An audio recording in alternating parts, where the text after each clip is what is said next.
je me suis retrouvé un peu par hasard dans un marché aux bestiaux dans la Nièvre. Et en fait, j'ai tout de suite été fasciné par cet endroit. Une chose qui m'a interpellé, c'était que dans ce lieu immense où il y avait des milliers de bêtes, il y avait des centaines d'hommes qui les jugeaient, les évaluaient, les vendaient, les achetaient. Et il y avait 2 femmes. La serveuse de la buvette et la secrétaire de l'administration. Et en fait, donc, dès cette première rencontre, je me suis posé la question de qu'est-ce que c'était qu'être une femme à cet endroit. Je fais de la fiction, mais je fais des fictions qui sont très ancrées dans le réel, très documentées.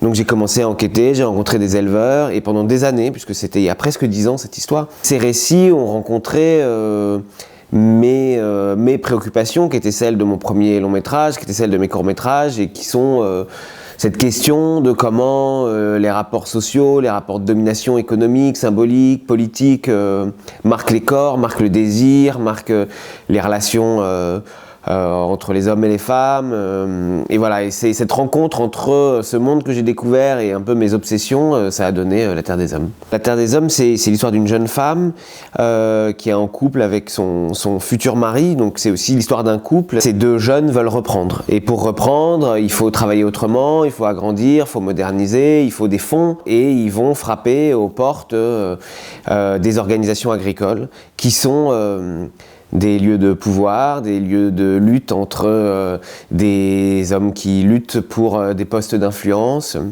Et elle va obtenir l'attention de l'un d'entre eux, même le soutien de l'un d'entre eux, mais elle va aussi découvrir un monde où il y a beaucoup de violence, de coups bas, et elle va en faire les frais, elle. La principale difficulté de l'écriture, c'était d'arriver à trouver cette zone de complexité dans la relation entre mon héroïne et son agresseur. Mon héroïne, elle est face à un homme qui est charismatique, pour qui elle a de l'admiration.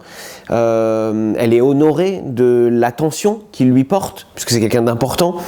Le regard qu'il pose sur elle ne la laisse pas indifférente.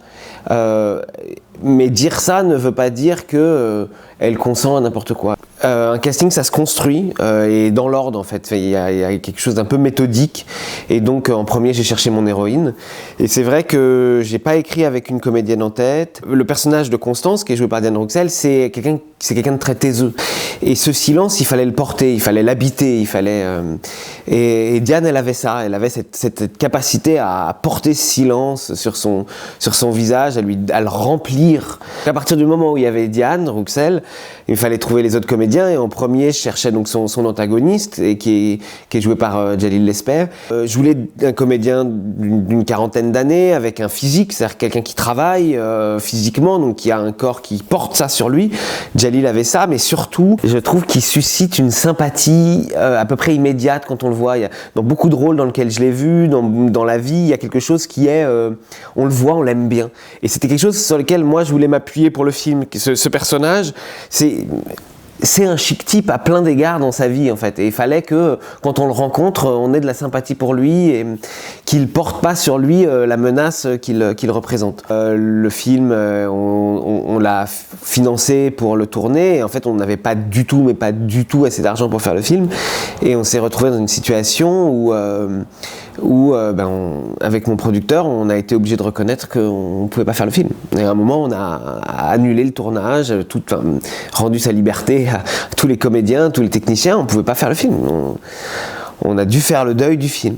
Et quelques jours après qu'on ait fait le deuil du film, je reçois un coup de téléphone d'un numéro belge que je ne connais pas.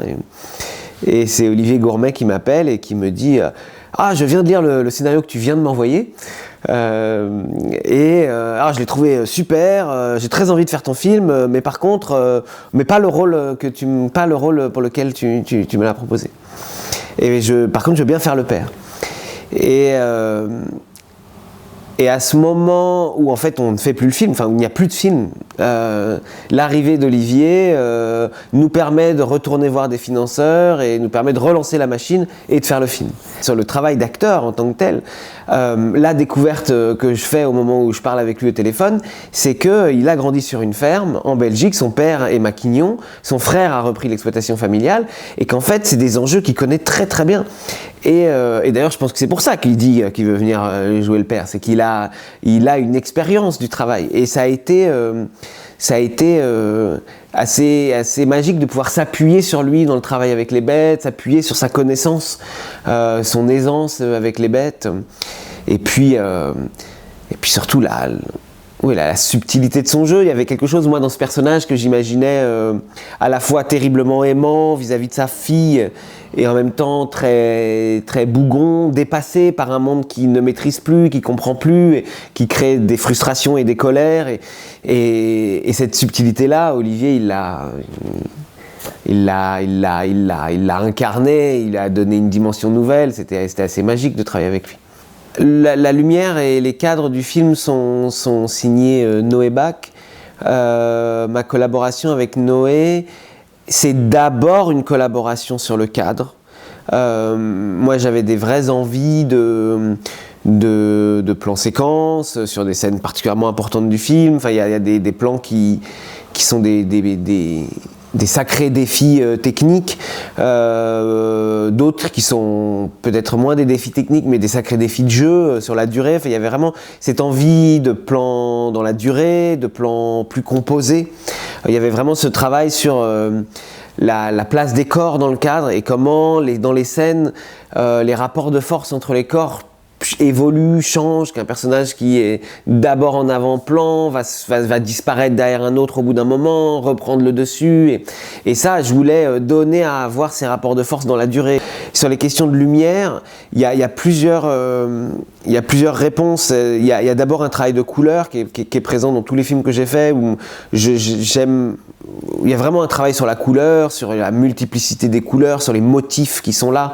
Il y avait à l'origine du film aussi, pour moi, c'est étonnant, il y avait cette opposition qu'au début j'avais du mal à résoudre, qui était, j'étais arrivé vers les lieux de l'élevage avec une forme de fascination pour ces lieux très métalliques, les stabulations, le marché, les camions, qui sont souvent éclairés au néon, et donc il y avait ce goût pour ces lieux-là, et en même temps c'est un film qui se passe dehors dans la nature, à l'automne, avec des couleurs chaudes, et c'était comment on trouvait l'articulation entre ces lumières et ces couleurs très différentes. Et ce qu'on a fait, c'est qu'on a vraiment pris le réel, pris l'existant, et on l'a emmené ailleurs. C'est-à-dire que c'est un peu à l'image du film. C'est un film qui est complètement de la fiction, où tout est recréé. Pourtant, tout est dans le réel. C'est-à-dire, on travaille dans des fermes qui sont en activité, on travaille dans un marché qui est en activité, mais on travaille, on sculpte le réel. Dans le marché avait lieu pour de vrai, sauf que la veille, on avait rééclairé le marché, en fait.